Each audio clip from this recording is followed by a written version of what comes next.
بسم اللہ الرحمن الرحیم اللہم صلی علی سیدنا و نبینا مولانا محمد وعلی آلہ وصحبہ وبارک وسلم۔ معزز سامعین، درس حدیث شریف میں وہ بادشاہ، راہب اور بچے کا واقعہ بیان ہو رہا ہے کہ وہ بچہ جو جادو سیکھنے کے لیے بھیجا گیا تھا تو وہ راہب کے پاس بیٹھ کر روحانی علم حاصل کرتا رہا، یہاں تک کہ اللہ تعالیٰ نے اسے با کمال بنا دیا۔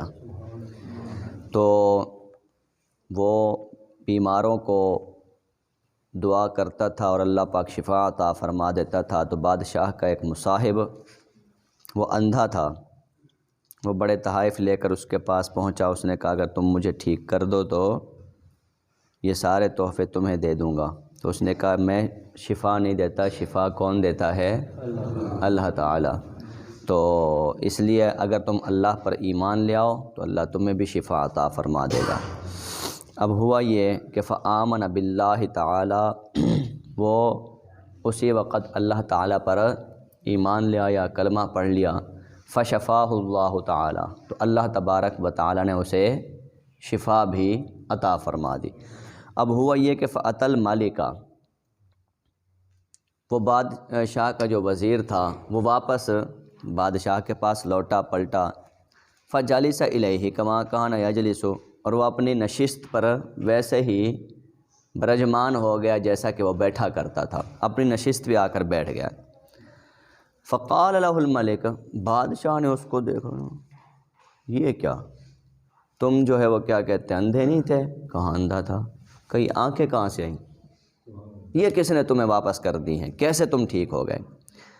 قال، تو اس نے فوراً جواب دیا، کہا ربی، میرے رب نے مجھے آنکھیں واپس کی ہیں۔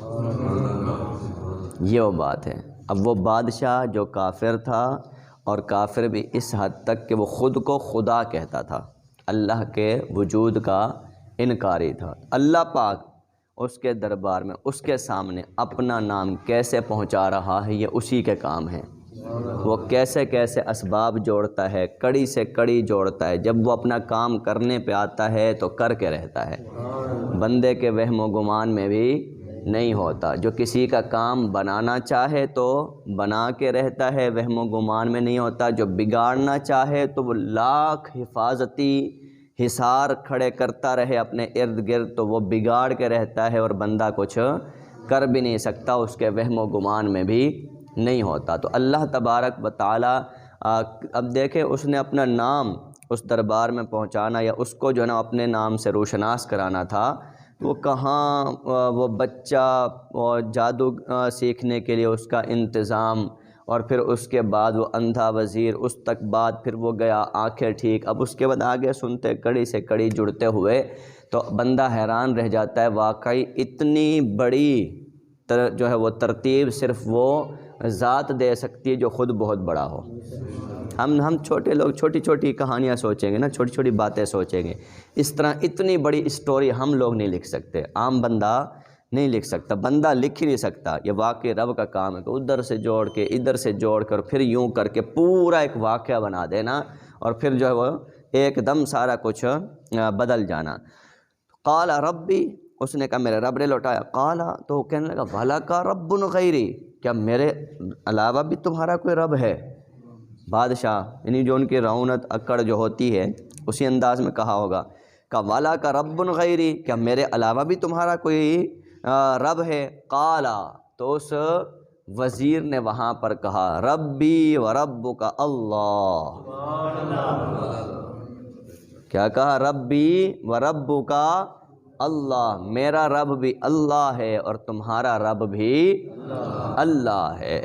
اب یہ معمولی بات، اور یہ ہر کوئی وہاں پر جا کے کر بھی نہیں سکتا تھا۔ اللہ نے اس کے سامنے اسی کے درباری سے، اس کی زبان سے، اس کے منہ سے اپنا نام بلند کروا دیا، ربی وربک اللہ۔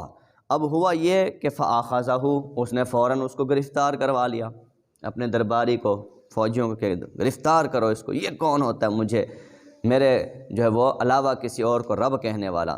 اب ہوا یہ کہ فلم یزل یعذبہ، وہ مسلسل اسے ٹارچر کرتا رہا، تکلیف دیتا رہا، عذاب دیتا رہا، اور بولتا رہا کہ تمہیں یہ بات کس نے بتائی ہے، تمہیں یہ بات کس نے سکھائی ہے، تمہیں کہاں سے پتہ چلا کہ میرے علاوہ کوئی اور رب ہے، بتاؤ مجھے۔ تو وہ نہ بتاتے اس نے حتیٰ دل علی الغلام، یہاں تک کہ اس نے اس بچے کے بارے میں بتا دیا کہ فلاں جو ہے وہ لڑکے نے یہ بات مجھے بتائی، اور یوں واقعہ بنا کہ وہ اندھوں کو ٹھیک کر دیتا تھا، بیماروں کو شفا دے دیتا تھا، مجھے پتہ چلا، میں وہاں پر گیا، صحیح ہے نا۔ تو اس نے دم کیا یا دعا کی، جو بھی کیا، اور میں ٹھیک ہو گیا۔ تو وہ بچے کے بارے میں جب بتایا، فجیء بالغلام، تو فوراً جو ہے وہ لڑکے کو بلا لیا گیا، لے آئے۔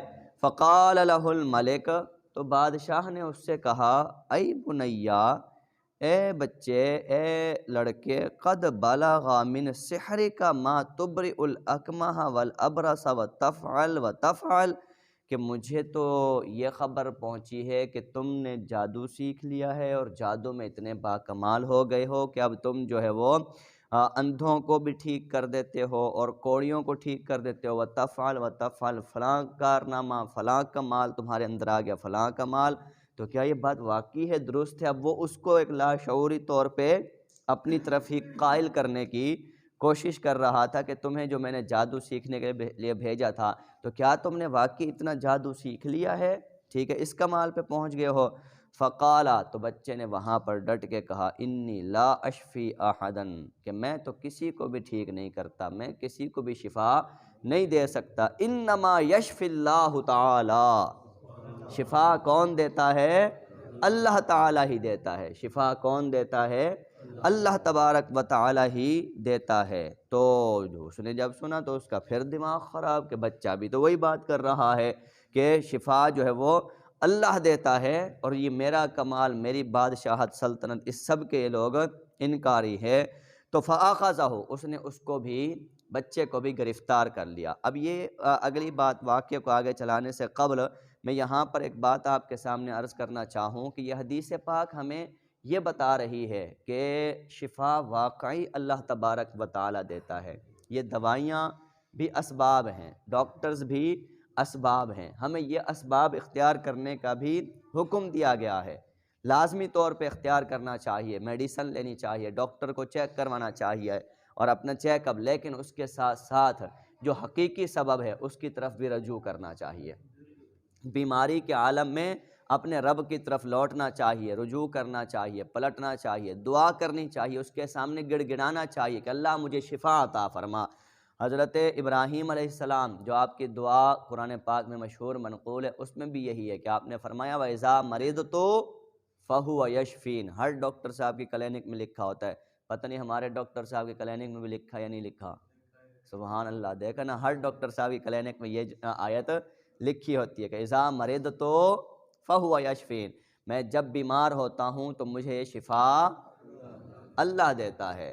اب میں آپ کو ایک دلچسپ واقعہ سناؤں، حضرت موسیٰ علیہ السلام کے حوالے سے یہ واقعہ منقول ہے، اور تفسیر نعیمی کے اندر جو ہے وہ یہ واقعہ غالباً بیان کیا گیا ہے کہ آپ کے پیٹ میں ایک مرتبہ درد ہوا تو اللہ تعالیٰ سے دعا کہ اللہ پاک پیٹ میں درد ہو گیا ہے، تو اللہ نے فرمایا جنگل میں جاؤ، فلاں فلاں جڑی بوٹی ہے، اس کو توڑو، پیسو، بناؤ اور اس کو پی لو، ٹھیک ہو جاؤ گے۔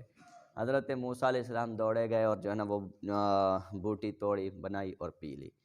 اچھا ٹھیک ہو گئے، وقت گزرتا رہا، کچھ عرصہ گزرا، اور جو ہے نا کیا کہتے ہیں، پھر اسی طرح ایک مرتبہ پیٹ میں درد اٹھا، تو کہنے لگے کہ پیٹ میں وہی سارا علامت ہے، پھر ایسے دوڑ پڑے جنگل میں، صحیح نا، جنگل میں دوڑ پڑے، وہی بوٹی اٹھائی، وہی توڑی، اور توڑنے کے بعد جو ہے وہ کیا کہتے ہیں اس کو پیس کے پیا تو پیٹ کا درد گیا ہی نہیں، ویسے کا ویسا۔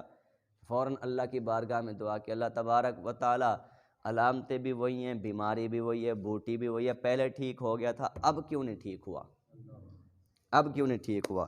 تو اللہ تعالیٰ نے فرمایا پہلے تو مجھ سے پوچھ کر گیا تھا اور میں نے اس میں اثر ڈالا تھا،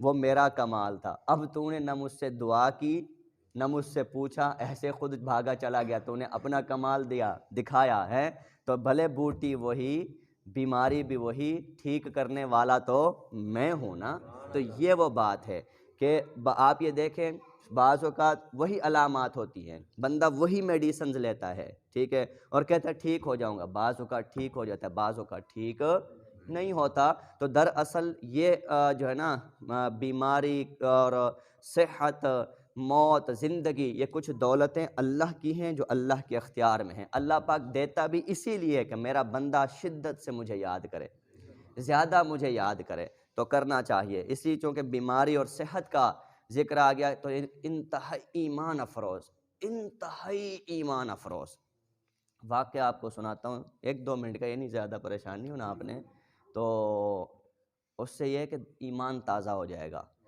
اور جو ہم جمعے کی محفل کرواتے ہیں نا، آپ کا ایمان اس پہ بڑھ جائے گا، اور آپ اور بھی یقین اور اہتمام سے جمعے کی محفل درود پاک میں تشریف لایا کریں۔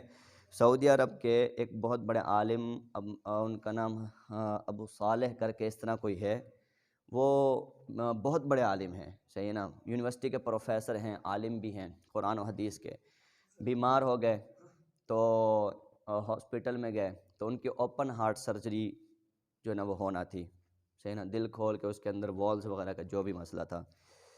اب وہ پہلے کمزور نحیف سے تھے، بڑھاپے کی عمر تھی، تو وہ جب اوپن ہارٹ سرجری کی کرنے کے بعد، اب وہ سعودی عرب کی تو مطلب ایک طرح سے اہم شخصیت تھے نا، تو کیئر بھی اسی طرح۔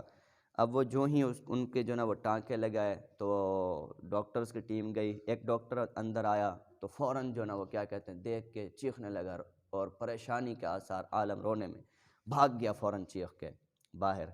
تو وہ کہتا ہے کہ وہ عالم کہتا ہے کہ میں پریشان ہو گیا کہ یار یہ کہ ابھی تو تھوڑی دیر جو ہے نا وہ پہلے یہ مسئلہ تھا کہ بھئی ابھی تو ٹھیک ہوا، یہ کیا کیوں بھاگے جا رہے، کہ اتنی دیر میں واپس جو ہے نا ڈاکٹرز، سینئر ڈاکٹرز سارے جو ہے نا اندر کمرے میں آ کے 14 ڈاکٹر اکٹھے ہو گئے، سارے مجھے دیکھ رہے ہو، ساروں کے چہرے پہ پریشانی ہے۔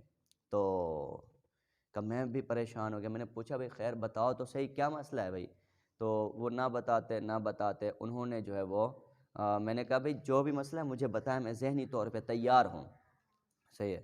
تو انہوں نے کہا کہ دراصل آپ کے اوپن ہارٹ سرجری ہوئی ہے، اور جب ہم یہ اس کو سیا ہے تو وہ مشین کے اوپر نا نشان آ رہا ہے کہ کچھ خون آپ کے دل کے ارد گرد جمع ہو گیا ہے، آپ کے دل کے ارد گرد کچھ خون جمع ہو گیا ہے۔ تو کہا اب اس کا حل، علاج، کہنے لگا اس کا علاج یہ ہے کہ دوبارہ سرجری کرنی پڑے گی، اسے دوبارہ صاف کرنا پڑے گا۔ تو عالم فرماتے ہیں کہ پہلے بزرگی کی عمر ہو، پھر سینہ چرا ہوا، سارا کچھ کا پہلے یقین نہیں تھا کہ بچ پاؤں گا کہ نہیں بچ پاؤں گا، اب پھر دوبارہ سینہ کا میں ذہنی طور پہ پکا تیار ہو گیا کہ اب میں آگے کی تیاری کروں، ٹھیک ہے۔ کہ میں نے جو ہے وہ یوں کر کے ان کو کہا کہ بھئی جب کرنی ہے تو کرو پھر، ٹھیک ہے، لیکن کہا میں ذہنی طور پہ تیار ہو چکا تھا کہ اب لگتا ہے اگلے سفر کی تیاری ہے، ٹھیک ہے نا، اب شاید پہلے تو بچ گیا اب نہ بچو۔ کہ بس یوں ہی ابھی میں ٹیک لگا کے جو تکیہ پیچھے ہوتا ہے اس کے ساتھ یوں ٹیک لگا کے آنکھیں بند کی تو ایک نرس میرے پاس آئی اور انہوں نے کہا میرے کان میں صلی علی الحبیب صلی اللہ علیہ وسلم۔ شیخ پریشان کیوں ہوتے ہیں؟ سرکار کی ذات پہ درود پڑھیے۔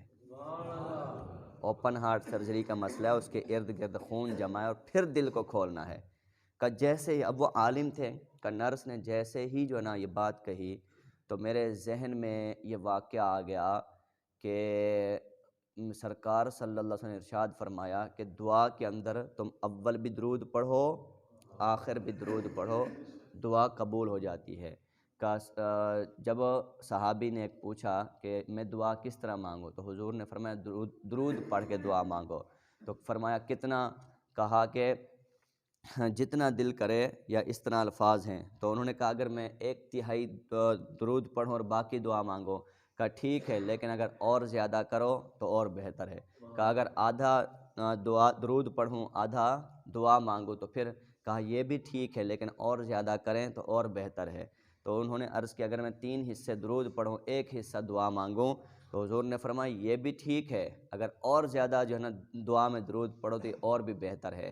تو انہوں نے عرض کی کہ اس کے بعد تو باقی کچھ بھی نہیں بچ گیا، اس کا مطلب دعا ہے ہی درود کا نام، کہ درود پڑھتے رہیں۔